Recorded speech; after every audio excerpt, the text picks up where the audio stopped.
Hi, I'm Evelyn, and I'm a preventionist at Tri-Valley Haven. Hi, I'm Kiran. I'm a counselor at Tri-Valley Haven. Hi, I'm Jaylyn. I'm a preventionist at Tri Valley Haven, and you're tuning back in with Healthy Habits with the Haven. Welcome to podcast number 2. Today we're going to be talking about self-care and coping skills. So we'll start with Jaylyn. So what are some healthy coping skills that we can help someone to manage stress and their conditions?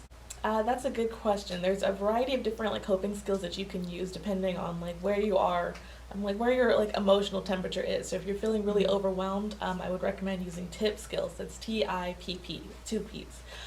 So first is temperature. Changing the body temperature might help to calm down your nervous system. So splashing some cold water on your face, using an ice cube, turning the AC on in the car. The I is for intense exercise. So get up and dance, do some push-ups, jumping jacks, something to get your heart rate up and get that nervous energy out of you.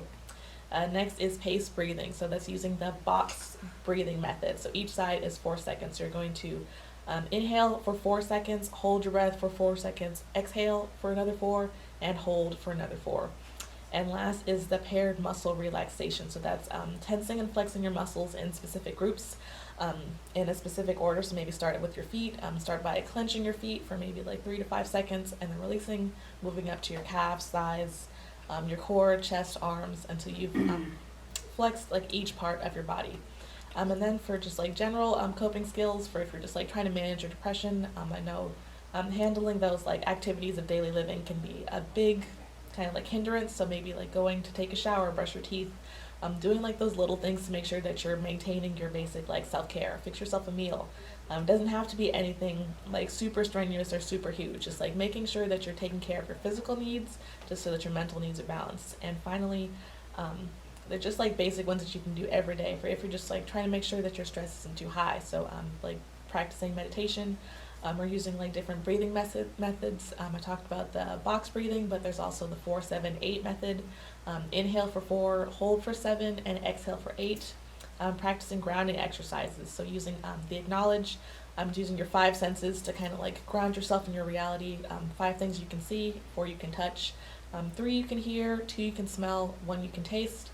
Journaling your feelings, talking with trusted adults, finding something to fidget with if you're a little more tactile, so a pen or just a hand fidget, something that you can press, rub, the fake bubble wrap that you can pop, tapping your body parts as well, so fidgeting like that, and doodling or expressive art. There's a pretty big variety of different coping skills you can use, but these are just a few. Okay, so I just talked about using different kinds of coping skills, and I know that's more of a self-regulation form of coping mechanisms, but can you give us more information about the psychiatric or therapeutic methods, such as using medication? Thank you, Jaylyn. Yeah, that's an interesting question, actually. Actually, regards to depression and other mental health issues, um, medication can be a very important, especially when we are working with the teens. So that age they are going through puberty, and a lot of biopsycho and physical changes, and hormones get kicked off that time very fast, and kids started feeling so many symptoms that's maybe related to mental health, maybe just physiological symptoms, so we don't know what's going on, especially depression, anxiety, mood disorders are very common, and the puberty is onset. So that with that regards, we need some medication and psychiatric help. So many researches shown that in many researches we found that medication is always helpful with along with the psychotherapy. So as a therapist, I always, whenever see this, my client is going through moderate to severe kind of mental health challenges, I always refer them to go and seek some assistance from the psychiatrist or physician, where they can assist them and prescribe some medication. So working with their, like you mentioned, their self-regulation or self-care activities, and processing some of the traumas or depression, whatever going on with them. As a therapist, I work with them, but if they are getting some kind of help from the psychiatrist, that also help them to being regulated and being focused. Especially when you are teen, you need a more help, because you are going through different challenges. It could be like hormonal challenges, it could be like school challenges, it could be like family challenges, and it could be like just your own things going on. So we need a more help, and medication is always helpful in that. So Jaylyn, like I just mentioned about the medication, and I shared some of the challenges probably teens are having right now, especially with the COVID. What do you think about like how to cope with the distance learning or shelter in place with all those things? Do you have any suggestion for the teens or even the people, adults who are going through this? So I know like COVID has been a big thing, especially this last year, and it's a huge stressor for teenagers. So there's I'll give just a couple different ways that they might be able to like cope with distance learning or shelter in place. So the first is to compartmentalize your space. I know it can seem like really hectic when you have everything going on like all in one space. So you have your workspaces in your room, your school spaces in your room, your sleeping area, your hobbies are all going on in your room. So it might be better to like carve out separate spaces for each thing. So like you don't do work on your bed. Maybe you bring in like a small table or like a TV tray and a chair as a place for you to do your work. So it's like somewhere separate where you get like a cheap table from the store, and maybe decorate the space to mimic your usual environment. So if you're used to working at a desk for school, maybe have like that table with like the things to hold your papers, and then like the folders and the different like laminated pieces of paper that have like the number tables and things like that, just so it feels more like your usual environment versus like you're at home doing school stuff. Also maybe designate a space for your hobbies, because I know, like I said before, having everything all together is a bit overwhelming, and maybe you still need that time for extra, like self-care, practicing things outside of like your work or school. So maybe like make a little mini at-home like gym room. Maybe you have like some weights and a jump rope or something, in a space that you're not really using. Create a quiet corner for like crafts and things if you're getting into like knitting, patchwork, or just like a space for like your gaming. Get like a gaming chair, or just something like that's not your usual like desk chair, something that makes it a little bit different. So you have like, this is my space for my hobbies. It's a little bit different.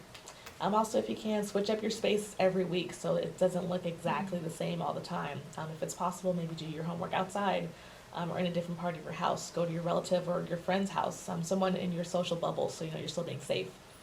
Swap out the materials on your work or your school space. Maybe you had it blue for the last 2 weeks, maybe switch it up to green or red, or add like different decorations so it's just not so like boring, so it doesn't get like repetitive all the time. Also creating a small learning community within with the people that are near you. I know like the Zoom meetings can get like a little boring and overwhelming after a while, but still maybe having outside meetings with like 2 to 4 other students, so you can practice going over the material, or having in-person socially distanced meetings with people in your social bubble. Group chat so you can like ask and answer homework questions. Reaching out for help too if you feel like you're struggling, because you don't have to take on all of this by yourself. You can reach out to your other students, your classmates, your teachers, tutors, other people in the community that might be able to help you with this, because this isn't something that you have to take on by yourself, and it's a lot easier if we take on like a community approach too, just so you have like other people that you can lean on. And lastly, look for information that fits in the best way as your learning styles. If you're more of a visual person, look for like videos, colorful charts and things, maybe having like the flashcards and things where you can visually see the information. If you're more of an audible learner, asking your professor, hey, can I like record the audio for this video chat? I know you're going over a lot of information, and I just process things better when I can play it back, and things like that. So there's just a couple different tips for how they can adjust to like shelter in place and learning at home.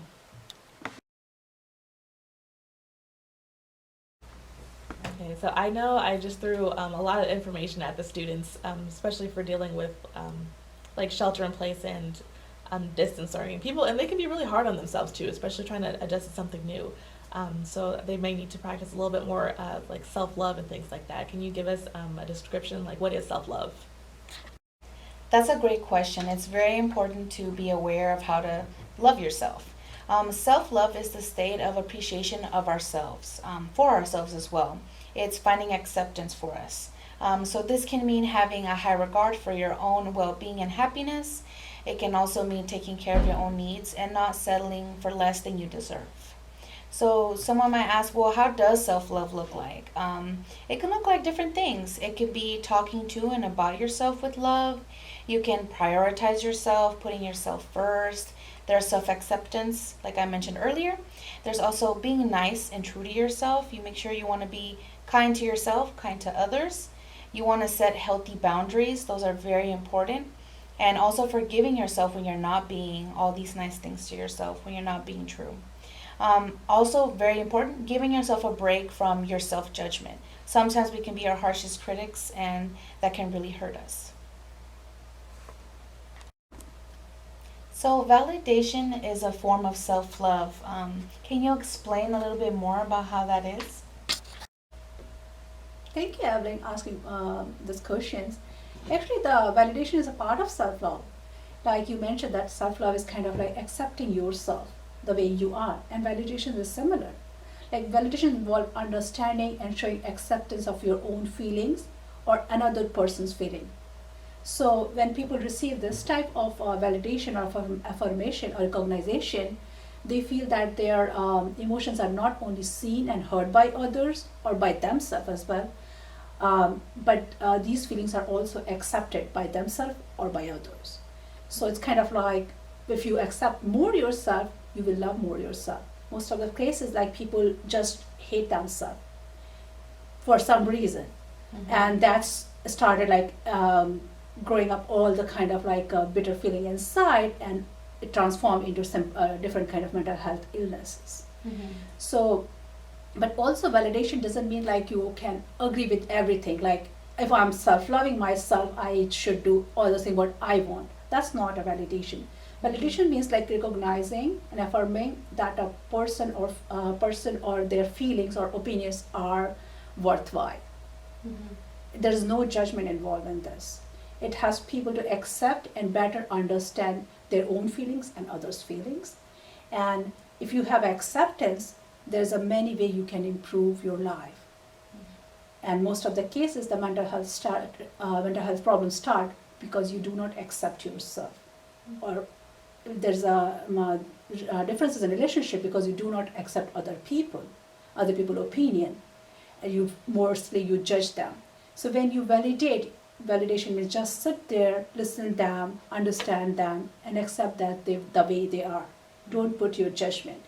Or when it comes in the self-validation, just listen yourself, accept their feeling, don't avoid that feeling. That called validation. Like I'm in this moment, if I'm angry, just tell yourself, I'm feeling angry, and there's a reason I'm feeling angry, and I'm accepting this feeling. If I'm jealous, okay, I'm jealous, I'm accepting this feeling, and I will work through this. So you are accepting, you're not avoiding. So you can only do this thing when you love yourself, accept your all good, bad emotions, feeling, everything, and you are willing to work through that.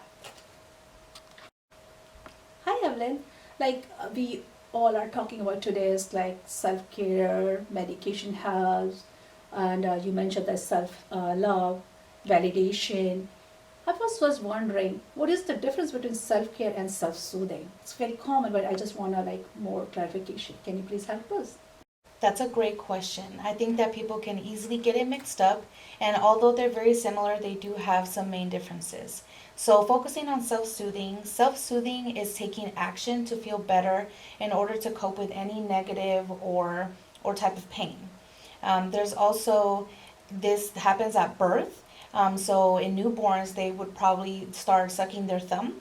And it continues on as we're adults, and this can be very different. It's when we take control and we have self-confidence and we diminish anxiety and we're establishing independence and giving ourselves comfort by taking a certain type of action. And versus self-love or self-care, self-care can look very different. It's very different for everybody. Everyone has their own way to show their self-care. It can look very different between all of us. And it's basically recharging our mental battery, our social battery. It's more of like an umbrella term, and it's also personalized to each individual, just like self-soothing in a way. And it's just to become mindful of oneself and to be able to feel better and stabilize their mood and their emotions. Thank you. Thanks everyone for joining us today. These were really great topics. We hope you take something from it. Make sure to follow us on TikTok, Instagram, and Facebook. Check us out.